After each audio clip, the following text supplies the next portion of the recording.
Sugar ఉన్న వాళ్ళకి ఒక డౌట్ ఉంటుంది సార్. అన్ని రకాల ఫ్రూట్స్ తినొచ్చా షుగర్ ఉన్న వాళ్ళు? హై గ్లైసెమిక్ ఇండెక్స్ ఉన్న ఫ్రూట్స్ తీసుకోకపోతే మంచిది sir. Okay. High glycemic index దేనిలో ఉంటుంది? మ్యాంగోలో ఉంటుంది, రైప్ మ్యాంగోలో, యాహ్! రైప్ బనానాలో ఉంటుంది, రైప్ గ్రేప్స్లో ఉంటుంది. యాహ్! అవి తక్కువ తింటే better. Yeah! Fruits which are better అంటే apple is better, papaya is better, guava, జామకాయ ఈజ్ బెటర్. యాహ్! ఇంకోటి ఇక్కడ ఇది వెరీ ఇంపార్టెంట్, ఎందుకంటే ఇప్పుడు బెటర్ అన్నా కాబట్టి కిలోలు తినకూడదు అది కూడా. యాహ్! ఎందుకంటే అది కూడా ఎక్కువ తింటే అది కూడా గ్లూకోజ్ పెరుగుతుంది మళ్ళీ యెస్. లిమిటెడ్గా. షుగర్ పేషెంట్స్ మీ దగ్గరకు వచ్చే పేషెంట్స్కి కానీ వీడియో చూస్తున్న వాళ్ళకి షుగర్ గురించి ఏం చెప్పాలనుకుంటున్నారు? మీకు షుగర్ ఉంది, టైప్ 1 డయాబెటీస్ గురించి చెప్పాను, కానీ టైప్ 2 డయాబెటీస్ వారు మీకు షుగర్ ఉందంటే అది మీ చేతిలో ఉంది అది. ఓకే. సో మీరు లైఫ్ స్టైల్ మంచిగా చేసుకొని ప్రాపర్గా కార్బోహైడ్రేట్స్ తక్కువ చేసుకొని ప్రోటీన్ కంటెంట్ పెంచుకొని ఎక్సర్సైజ్, జిమ్, యంగ్ అయితే జిమ్ చేసి జాగింగ్ వాకింగ్ లాంటివి చేసి, పెద్దవాళ్ళైతే యోగాసనాలు వాకింగ్ లాంటివి చేసి లైఫ్ స్టైల్ని మోడిఫై చేసుకుంటే షుగర్ ఉండదు మీకు. సార్లు ఎక్కువ మోతాదులో కార్బోహైడ్రేట్స్ అంటే కేవలం తీపి వస్తువే కాదు. ఓకే. రైస్ కార్బోహైడ్రేటే, లేదంటే వీట్ కూడా కార్బోహైడ్రేటే. అంటే కార్బోహైడ్రేట్ సంబంధించినవి పిండి పదార్థాలు అంటారు చూడండి, అవి ఎంత ఎక్కువ సార్లు తీసుకుంటే డయాబెటీస్ వచ్చే అవకాశాలు అంత ఎక్కువ. ఓకే. అంటే బరువు ఎక్కువ ఉన్న వారికే వస్తుందా సార్? అంటే వయసుతో సంబంధం ఉంటుందా షుగర్ వ్యాధి రావడానికి? షుగర్ అనేది ఒక మెటబాలిక్ ప్రాబ్లమ్ సార్ అది. సో షుగర్ కానివ్వండి, బీపీ కానివ్వండి, ఇవి మెటబాలిక్ డిజార్డర్స్ ఇవి. సో బరువు ఎక్కువ ఉన్న వాళ్ళకి డెఫినెట్లీ ఎక్కువ వచ్చే అవకాశం ఉంటుంది, కానీ బక్కగా ఉన్న కూడా వాళ్ళకు కూడా షుగర్ వచ్చే అవకాశం ఉంది. ఓకే. సో కేవలం బరువు ఉంటేనే వస్తేనే అది లేదు. సో బక్క ఉన్న వాళ్ళకి కూడా వస్తుంది, అండ్ చిన్న ఏజ్లో చాలా కామన్గా వస్తుంది ఇప్పుడు ఈ మధ్య కాలం. ఓకే. లైఫ్ స్టైల్, ఇప్పుడు మనం జీవన విధానం అంటే చూడండి, తినే వస్తువులు కానివ్వండి, ఎక్కువ కార్బోహైడ్రేట్స్ తీసుకుంటున్నాం మనం. మార్నింగ్ స్టార్ట్ అయితే నైట్ వరకు మల్టిపుల్ టైమ్స్ తీసుకుంటున్నాం. ఇప్పుడు మనం స్కూల్లో కూడా చూసుకుంటే మనకు పిల్లలకి బ్రేక్ఫాస్ట్ ఉంటుంది, లంచ్కి ముందు ఒక స్నాక్ ఉంటుంది, లంచ్ ఉంటుంది, లంచ్ తర్వాత ఒక స్నాక్ ఉంటుంది, మళ్ళీ ఇంటికి వస్తారు వాళ్ళు, ఇంటికి వచ్చిన తర్వాత ఒక స్నాక్ ఇస్తాం మనం, రాత్రి డిన్నర్ ఉంటుంది, మధ్యలో జంక్, మల్టిపుల్ టైప్స్ జంక్ తీసుకుంటాం. సో ఈ మల్టిపుల్ టైమ్స్ కార్బోహైడ్రేట్స్ ఎక్కువ మోతాదులో, సో కొంచెం కూడా కంట్రోల్ లేకుండా తినడం వల్ల వస్తుంది. అంటే ప్రాక్టికల్గా డాక్టర్ గారు మీ దగ్గరకు వచ్చే పేషెంట్స్లో ఏజ్ గ్రూప్ వాళ్ళు ఎక్కువ ఉంటున్నారు, అంటే అసలు సమస్య ఎక్కడ స్టార్ట్ అవుతుంది? సార్ నా దృష్టిలో సమస్య చిన్నప్పుడే స్టార్ట్ అవుతుంది, పుట్టుకతోనే. మనం ఫస్ట్ పిల్లలకి పుట్టగానే ఫోన్లు ఇస్తున్నాం, మొబైల్ ఫోన్ చేతికి ఇచ్చేసి వాడు తినట్లేదని ఫోన్ ఇచ్చేస్తున్నాం. సో ఆ ఫోన్ చూస్తూ వాడు ఎంత తింటున్నా అనేది వాళ్ళకి అర్థమవుతలేదు పిల్లలకి. ఓకే. అండ్ ఇచ్చే పదార్థాలు కూడా ఏమున్నాయండి, ఇన్స్టెంట్ నూడిల్స్ తినిపిస్తున్నాం, చాక్లెట్స్, బిస్కెట్స్, ఐస్ క్రీమ్స్. ఇదేదో మనం ప్రేమ అనుకుంటాం, అది నా దృష్టిలో ప్రేమ కాదు, పగ. మనకు పిల్లలంటే పగ ఉంటేనే మనం ఇట్లా చేస్తాం. ఓకే. సో మన శత్రువుకే మనం ఇట్లా తినిపిస్తాం, కానీ ప్రేమ ఉంటే మనం ఇవన్నీ పెట్టాం సార్ యాక్చువల్లీ. ఓకే. సో ఇలా చిన్నప్పుడు స్టార్ట్ అయిన లైఫ్ స్టైల్ పెరుగుతూ ఇప్పుడు మీరు స్కూల్లో చూడండి చాలా ఊబకాయం, లావైపోయిన పిల్లలు. సో పెరుగుతూ 20 years రాగానే బీపీ షుగర్ వస్తుంది, 30-40 రాగానే heart stroke, brain strokes, cancers వస్తుంది. సో ఇది ఎక్కడ స్టార్ట్ అవుతుందంటే చిన్నప్పుడే స్టార్ట్ అవుతుంది, కానీ ఇదంతా ప్రాసెస్ అయ్యాయి 20-30కి బీపీ షుగర్, 30-40కి స్ట్రోక్స్. అట్లా అంటే యూత్కి మెయిన్ కారణము ఈ స్ట్రెస్ వల్ల, జంక్ ఫుడ్స్ ఇవే కారణం అంటారు? స్ట్రెస్ డెఫినెట్లీ ఉంటుంది sir, stress is one of the major causes. కానీ ఇప్పుడు లైఫ్స్లో మనం కొన్ని అవాయిడ్ చేయొచ్చు, కొన్ని అవాయిడ్ చేయలేము సార్. ఇప్పుడు ఒక సాఫ్ట్వేర్ ఎంప్లాయీ ఉన్నాడు ఫర్ ఎగ్జాంపుల్, ఆయన పని చేయక తప్పదు. ఇప్పుడు మనలాంటి మధ్యతరగతి వాళ్ళు ఉన్నారు, మనం పని చేయక తప్పదు, మనకు అప్పులు ఉంటాయి, ఈఎంఐస్ ఉంటాయి, ఫ్యామిలీ గొడవలు ఉంటాయి, వైఫ్తో ప్రాబ్లం ఉంటాయి. స్ట్రెస్ని మనం తీసేయలేము, అది అన్అవాయిడబుల్. ఓకే. దాన్ని కూడా మెడిటేషన్ ద్వారా, ఇట్లా యోగాసనాల ద్వారా ఏమైనా చేయొచ్చు, కానీ అవాయిడబుల్ ఏముంది? నోరు, మనం ఏం తింటున్నాం ఒకటి, అండ్ ఈవెన్ మెదడులో కూడా ఏం సెండ్ చేస్తున్నాం అది కూడా. సో మెదడులో మనం మెయిన్లీ వెళ్ళేది ఫోన్ ద్వారా. సో ఏం చూస్తున్నాం, మన మెదడుకి ఏం తిండి పెడుతున్నాం ఇంపార్టెంట్, మనం నోటి ద్వారా పొట్టకి ఏం తిండి పెడుతున్నాం అది ఇంపార్టెంట్. సో ఇవి రెండు మంచిగా ఉంటే మనం చాలా రోగాలు అవాయిడ్ చేసుకోవచ్చు. ఓకే సార్, ఈ షుగర్ విషయంలో చూసుకున్నట్టయితే చాలా మంది ఇన్సులిన్ వాడతారు, కొంతమంది టాబ్లెట్స్ వాడతారు. అంటే ఇన్సులిన్ అంటే చాలా మంది భయపడుతూ ఉంటారు. అసలు ఇన్సులిన్ ఒక్కసారి వాడడం మొదలు పెడితే అంటే లైఫ్ టైం వాడాల్సి ఉంటుంది సార్? యాక్చువల్లీ ఒక కాన్సెప్ట్ ఉంది సార్, దాన్ని కీటోజెనిక్ డైట్ అంటారు. ఓకే. ఒక తినే పద్ధతి. కీటోజెనిక్ డైట్లో ఏం చేస్తామంటే మనం కార్బోహైడ్రేట్స్ అవాయిడ్ చేస్తాం, తక్కువ చేస్తాం, మినిమైజ్ చేస్తాం. కొందరికి అవాయిడ్ కూడా చేస్తారు. So high fat, moderate protein, minimal carbohydrates ఇచ్చి కీటోజెనిక్ డైట్ చేస్తాం, కీటోసిస్లోకి తీసుకెళ్తాం. ఓకే. ఎప్పుడైతే మనం కీటోసిస్లోకి తీసుకెళ్తామో ఇన్సులిన్ రెసిస్టెన్స్ అనేది తగ్గుతుంది. ఓకే. సో జనరలీ ఇన్సులిన్ రిపీటెడ్గా ఇన్సులిన్ సిక్రీట్ అవ్వడం వల్లనే ఇన్సులిన్ రెసిస్టెన్స్ వస్తుంది. ఇన్సులిన్ రెసిస్టెన్స్ వల్లనే మనం ఇన్సులిన్ వరకు వెళ్తాం. ఓకే. సో ఇన్సులిన్ రెసిస్టెన్స్ తగ్గించినాం అనుకోండి, మనం ఇన్సులిన్ నుంచి ట్యాబ్లెట్కి వచ్చే అవకాశం ఉంది. కొందరు ఎర్లీ స్టేజెస్లో ట్యాబ్లెట్ బంద్ అయ్యే అవకాశాలు కూడా ఉన్నాయి. సో తగ్గాలంటే ఏం చేయాలి? మనం ఇన్సులిన్ రెసిస్టెన్స్ తగ్గియాలి. ఓకే. సో ఇన్సులిన్ రెసిస్టెన్స్ తగ్గించడానికే కీటోజెనిక్ డైట్ అని, మోడిఫైడ్ అట్కిన్స్ డైట్ అని, ఎంసిటీ డైట్స్ అని ఉన్నాయి. These are all well documented. వీటికి కొన్ని సైంటిఫిక్ పేపర్స్ ఉన్నాయి, ర్యాండమైజ్ కంట్రోల్ ట్రయల్స్ కూడా ఉన్నాయి. అంటే ఇన్సులిన్ వాడిన వాళ్ళు మళ్ళీ ట్యాబ్లెట్స్ కూడా మారొచ్చు. యా, అంటే సార్ అది వారి మీద డిపెండ్ అవుతుంది. ఓకే. వాళ్ళ లైఫ్ స్టైల్ మోడిఫై చేస్తే. కేవలం డైట్ ఒకటే అని చెప్పాను. వాళ్ళు డైట్ చేయాలా, ఎక్సర్సైజ్ చేయాలా, ఓకే, స్ట్రెస్ని తగ్గించే ప్రయత్నం చేయాలి. ఓవరాల్ లైఫ్ స్టైల్ని మార్చితే ఆ ఇన్సులిన్ నుంచి ట్యాబ్లెట్ వచ్చిన సందర్భాలు ఉన్నాయి. ఓకే సార్, అంటే ఒకవేళ లైఫ్ స్టైల్ మారిస్తే, వాళ్ళ జీవన విధానం మార్చుకుంటే కనుక అంటే షుగర్ని పూర్తిగా కంట్రోల్ చేయవచ్చా? యా, ఎర్లీ స్టేజెస్లో నేను చూశాను సార్. నా దగ్గర కొందరు పేషెంట్స్ ఉన్నారు, ఎర్లీ స్టేజెస్లో అది రివర్సల్ కూడా అయింది. Yeah. So it is life style problem actually. So social మీడియాలో మనం తరచుగా వింటుంటాం డయాబెటీస్ రివర్సల్ అని. అంటే అది చేయొచ్చు అంటారా సార్? రివర్సల్ అయ్యే ఛాన్స్ పాసిబుల్ ఉంది, కానీ ఒకటే, ఇప్పుడు నేను చెప్పాను కదా అని అందరూ కీటోజెనిక్ డైట్ చేయడం వల్ల స్టార్ట్ చేయకూడదు. Okay. It is to be done under A medical supervision. ఒక డాక్టర్, మీ డాక్టర్ ఎవరైతే ఉంటారో మీ డాక్టర్ యొక్క సూపర్విజన్లోనే మీరు చేసుకోవాలా. ఇప్పుడు నేను కాదు, ఏ సోషల్ మీడియా ఇన్ఫ్లుయెన్సర్ చెప్పింది కదా అని మీరు డైరెక్ట్లీ స్టార్ట్ చేయొద్దు ఇట్లాంటివి. బికాజ్ ప్రాబ్లమ్స్ వచ్చే అవకాశాలు ఉంటాయి. అండ్ డయాబెటీస్లో కూడా టైప్ 1, టైప్ 2 ఉంటుంది. సో టైప్ 2లో వెల్ డాక్యుమెంటెడ్ ఉంది ఇది. సో టైప్ 1 వాళ్ళు కూడా సడన్గా స్టార్ట్ చేయకూడదు. సో టైప్ 2 వాళ్ళు మీ డాక్టర్ యొక్క సూపర్విజన్లో, పర్యవేక్షణలో ఇట్లాంటివి ట్రై చేయొచ్చు. అంటే ఎర్లీ స్టేజెస్లో సార్ ఇది ఎలా గుర్తించవచ్చు? ఒకవేళ గుర్తిస్తే వెంటనే ఎలా చెకప్ చేయించుకోవాలి?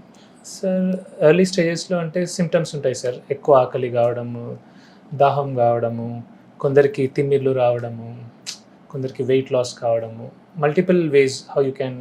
సో బట్ ఇప్పుడైతే లక్కీలీ స్క్రీనింగ్ చాలా ఎర్లీగా అయిపోతుంది. బ్లడ్ టెస్ట్లు చాలా ఫ్రీక్వెంట్గా చేయించుకుంటున్నారు. ఒకప్పుడు లేట్ అయ్యేది, ఇప్పుడు ఎర్లీ స్టేజ్లో టెస్ట్ జరుగుతున్నాయి కాబట్టి ఎర్లీగా తెలిసిపోతుంది. అంటే ఇప్పుడు మనం ఎర్లీగా సార్ మనము షుగర్ కన్ఫర్మ్ అయిన తర్వాత ఫస్ట్ నుంచి కూడా మెడిసిన్స్ వాడుతూనే ఉండాలా?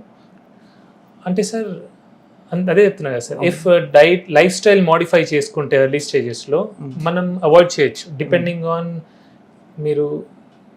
మీ సిచ్యువేషన్ ఎట్లుంది. అది చాలా మంది ఉంటారు వాళ్ళు డైట్ చేయలేరు. నా దగ్గర 2 రకాలుగా వస్తారు సార్.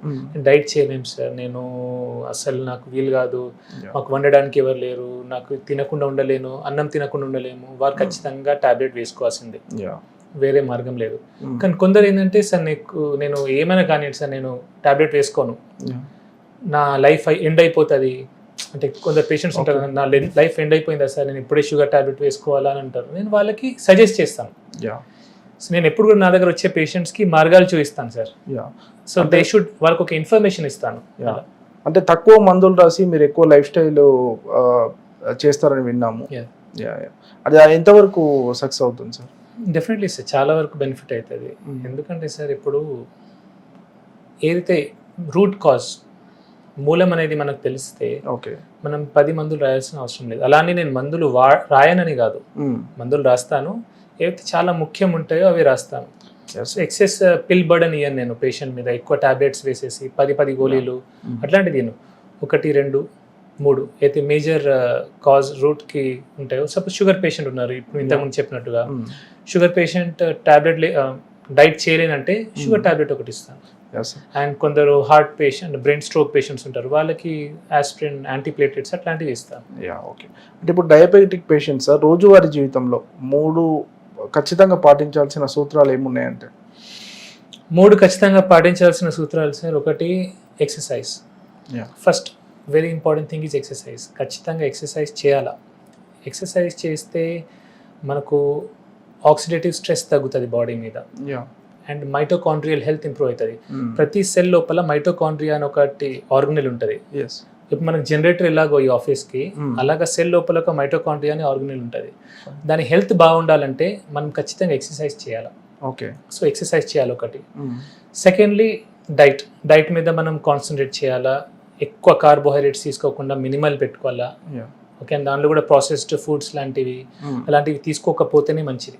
ఓకే ప్రాసెస్డ్ ఫుడ్స్ అంటే ఇన్స్టెంట్ నూడిల్స్ కానివ్వండి, బిస్కెట్స్, హోల్ ఫుడ్స్ తీసుకోవాలి. యా హోల్ ఫుడ్స్ తీసుకుంటే మంచిది. అండ్ ఆఖరికి వీలైనంత వరకు స్ట్రెస్ తగ్గించుకోవాలి. సో మెంటల్ స్ట్రెస్ అనేది ఉండదు సార్, బికాస్ స్ట్రెస్తో కూడా షుగర్ అనేది కంట్రోల్ ఉండదు. ఈ మధ్య సార్ కొంతమంది సెలబ్రిటీలను చూసుకుంటే లావు తగ్గడానికి అంటే షుగర్స్కి ఇవ్వాల్సిన ఇంజెక్షన్స్ కూడా వాడుతున్నారు. దానివల్ల ఇమీడియట్గా కూడా లావు తగ్గుతున్నారు. అంటే ఇది కరెక్టే అంటారా? సార్ ఇది నా పర్సనల్ అడ్వైస్, నా పర్సనల్ ఒపీనియన్. నాకు ఇట్లాంటివి పెద్ద నచ్చదు సార్. ఓకే ఎందుకంటే ఒక ఓజెంపిక్ అంటారు అలాంటివి, దాని లాంగ్ రన్ సైడ్ ఎఫెక్ట్స్ ఏమున్నాయో మనకు తెలియదు. సో నిజంగా సెలబ్రిటీస్ అవి తీసుకున్నారా మనకు తెలియదు. ఓకే చాలా మంది తీసుకున్నాను అంటారు కానీ తీసుకోరు. వాళ్ళ ప్రమోషన్ కోసం వాళ్ళకి డబ్బులు వస్తాయి. సో జస్ట్ ఫర్ మనీ కొందరు చేయొచ్చు, అట్లా తెలియదు. I'm just saying. సో అలాంటప్పుడు మనం గుడ్డిగా వాటిని చేయకపోతేనే. అంటే ఇలాంటి ఓజెమిక్ ఇంజెక్షన్స్ అంటే షుగర్ పేషెంట్స్ వాడొచ్చు? నేనైతే ఇలాంటి ఇంజెక్షన్ సజెస్ట్ చేయండి సార్. మై పర్సనల్ ఒపీనియన్ ఇది, బికాజ్ నేను అంత స్పెషలిస్ట్ని కాదు ఆ ఫీల్డ్కి సంబంధించి. నేనైతే నా పేషెంట్స్కి కొందరు అడిగారు, నేను I said it is not మంచిది కాదని చెప్పాను సార్, నా ఒపీనియన్లో. అంటే మీరు చూసుకుంటే సార్ టీలో షుగర్ వాడడం, దీనివల్ల షుగర్ అంటే టీలో షుగర్ వేసుకోకపోతే షుగర్ కొంత కంట్రోల్లో ఉంటుందని, ఇవన్నీ నిజమేనా సార్? నిజమే సార్. ఎందుకంటే మనం ఇండియన్స్ యావరేజ్గా మీరు ఎన్ని టీలు తాగుతారు సార్ రోజు? 3 times ఆల్మోస్ట్. 3 times తాగుతారు. 3 times మీరు షుగర్ వేసుకొని తాగుతారు. సపోజ్ 3 times మీరు షుగర్ వేసుకున్నప్పుడు అలా షుగర్ గ్లూకోజ్ స్పైక్ వస్తుంది, ఇన్సులిన్ స్పైక్ వస్తుంది. దానివల్ల ఇన్సులిన్ రెసిస్టెన్స్ వస్తుంది, అదే షుగర్కి దారి తీస్తుంది. సో మీరు 3 పూటలు టీ తాగి దానిలో షుగర్ తీసేయండి. సో 3 times మీరు గ్లూకోజ్ స్పైక్ని అవాయిడ్ చేస్తున్నారు. సో ప్రాబ్లం ఏంటంటే మనం ఎప్పుడైతే టీలో చక్కెర ఇస్తామో సడన్ గ్లూకోజ్ స్పైక్ వచ్చి సడన్ ఫాల్ అవుతుంది. ఓకే సో అది చాలా డేంజరస్. సో అందుకే ఇన్సులిన్ రెసిస్టెన్స్ వస్తుంది. సో అవాయిడ్ చేస్తే మంచిది. ఇప్పుడు వైట్ రైస్ కూడా పూర్తిగా మానేయాల్సి ఉంటుంది సార్ షుగర్ వచ్చిన వాళ్ళు? సార్ వైట్ రైస్ ఇప్పుడు మనం సౌత్ ఇండియన్ సార్, తెలంగాణ వాళ్ళం, ఆంధ్ర వాళ్ళము, వైట్ రైస్ మనం అలవాటైంది మనకు, కొద్దిగా తీసుకోవాలా.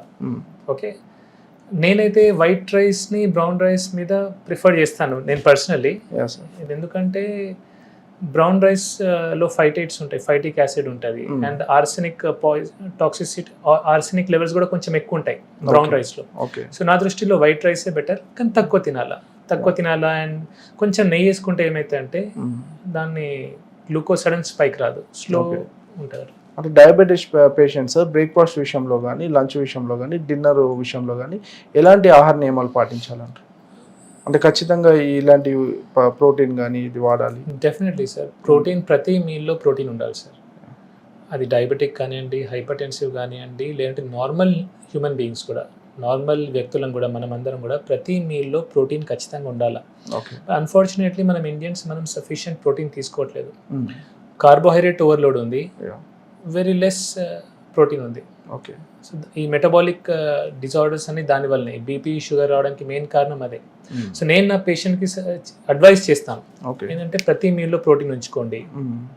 సపోజ్ వెజిటేరియన్స్ ఉంటే వాళ్ళు పప్పులు తినొచ్చు, డ్రై ఫ్రూట్స్ తినొచ్చు, ఇలాంటివి తినొచ్చు, అండ్ ఫైబర్ కూడా తీసుకోవాలి వాళ్ళు. అండ్ నాన్ వెజిటేరియన్స్ ఉంటే ఎగ్స్ కానివ్వండి, మటన్, చికెన్, ఫిష్ అన్ని ప్రతి మీల్లో కొద్దిగా తీసుకుంటే ఏంటంటే హెల్తీ ఉంటాం మనం.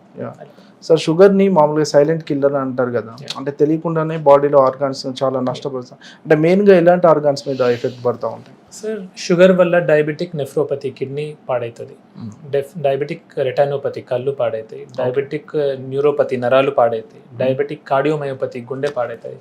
ఇవన్నీ కావడానికి కారణం ఏంటంటే మన బ్లడ్ లోపల only 4 to 5 grams of sugar ఉండాలి sir at any point of time. So మనకు ప్రతిసారి ఇన్సులిన్ ఎందుకు రిలీజ్ అవుతుంది ప్యాంక్రియాస్ నుంచి అంటే బ్లడ్ లోపల 4 to 5 grams కంటే ఎక్కువ షుగర్ ఉంటే అది చాలా డేంజరస్. అదేం చేస్తే అంటే ఈ రక్త నరాలని డ్యామేజ్ చేస్తాయి, ఇన్ఫ్లమేషన్ అంటారు. సో ఇన్ఫ్లమేషన్ వల్ల ఏమైతే ఎండ్ ఆర్గన్ డిసీజ్ వస్తాయి. ఓకే. సపోజ్ కిడ్నీకి సప్లై చేసే బ్లడ్ వెజల్లో ఏదైనా ఇన్ఫ్లమేషన్ వస్తే కిడ్నీ పాడవుతుంది. బ్రెయిన్కి సప్లై చేసే బ్లడ్ వెజల్లో రక్తనరం లోపల ఇన్ఫ్లమేషన్ వస్తే బ్రెయిన్ స్ట్రోక్ వస్తుంది. ఓకే. గుండె దానికైతే హార్ట్ స్ట్రోక్ వస్తుంది. సో ఇన్ఫ్లమేషన్ తగ్గాలంటే మనం తక్కువ క్వాంటిటీలో కార్బోహైడ్రేట్స్ తీసుకోవాలి. Okay sir. ఇప్పుడు డయాబెటీస్ ఉన్న వాళ్ళు sir correct life style follow అయ్యి మళ్ళీ రివర్స్ డయాబెటీస్ అయిన సిచ్యువేషన్లో మళ్ళీ మందులు వాడాల్సిన అవసరం ఉండదు ఇక వాళ్ళకి? డయాబెటీస్ రివర్సల్ ఉంటే అవసరం ఏముంటుంది సార్? అంటే మళ్ళీ వచ్చే ఆస్కారం అట్లా ఏముండదు? వాళ్ళ లైఫ్ స్టైల్ మేనేజ్ చేయాలా సార్? ఇప్పుడు సింపుల్ సార్, ఇప్పుడు మనకు తలనొప్పి వచ్చింది, తలనొప్పి గోలేసుకున్నాము. ఓకే, కాలు నొప్పి వచ్చింది, కాలు నొప్పి గోలేసుకున్నాము. మనం తలనొప్పి లేనప్పుడు తలనొప్పి గోలేసుకోం కదా. సో షుగర్ కూడా అలాంటి నొప్పి. కానీ మనం తలనొప్పికి సంబంధించిన పనులన్నీ చేసి సపోజ్ ఎక్కువ ఆల్కహాల్ తీసుకున్నాం అనుకోండి, హ్యాంగ్ ఓవర్ వస్తుంది. హ్యాంగ్ ఓవర్ వచ్చినాక ఏం చేస్తాం? గోలేసుకుంటాం. మీరు ఆల్కహాల్ తాగలేదు అనుకోండి, మీకు హ్యాంగ్ ఓవర్ రాదు, మీరు పెయిన్ కిల్లర్ వేసుకోవాల్సిన అవసరం లేదు. షుగర్ కూడా ఆల్మోస్ట్ అంతే, అంటే ఎగ్జాక్ట్లీ అంతా అనట్లేదు, బట్ యూ కెన్ సీ. మీరు సపోజ్ ఎక్కువ కార్బోహైడ్రేట్స్ తీసుకున్నారనుకోండి, దాంతో మీకు డ్యామేజ్ అవుతుంది, షుగర్ లెవెల్స్ పెరుగుతాయి. సో తక్కువ తినాలా. ఓకే. ప్రతి మీల్లో ప్రోటీన్ తీసుకొని, ఫైబర్ కంటెంట్ తీసుకొని, తక్కువ కార్బోహైడ్రేట్స్ తీసుకుంటే షుగర్ స్పైక్ రాదు, కాబట్టి షుగర్ గోయిల్ అవసరం లేదు. సార్ జెనెటిక్స్ ప్రభావం ఎలా ఉంటుంది సార్? అంటే వంశపారంపర్యంగా వచ్చే అవకాశాలు ఉంటాయి? డెఫినెట్లీ ఉంటాయి సార్. మోస్ట్లీ టైప్ 1 డయాబెటీస్లో ఎక్కువ ఉంటుంది, టైప్ 2లో తక్కువ, బట్ టైప్ 2లో కూడా ఉండొచ్చు. అంటే డయాబెటీస్ వస్తే ఈ 3 కంపల్సరీగా మానేయాలి అంటే ఏ 3 చెప్తారు?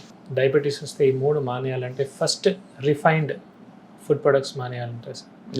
రిఫైన్డ్ షుగర్స్, బయట మనం refined chips, biscuits, chocolates, cool drinks, refined foods avoid చేస్తే మంచిది. Alcohol in any quantities poison, toxic. So alcohol తాగకపోతే, ఆల్కహాల్ అంటే బ్రాండీ, విస్కీ, రమ్ము, కళ్ళు, బియర్ అన్నీ కూడా. చాలా మంది బియర్ని ఆల్కహాల్ అనుకోరు, కళ్ళు ఆల్కహాల్ కాదు, అది కూడా ఆల్కహాల్.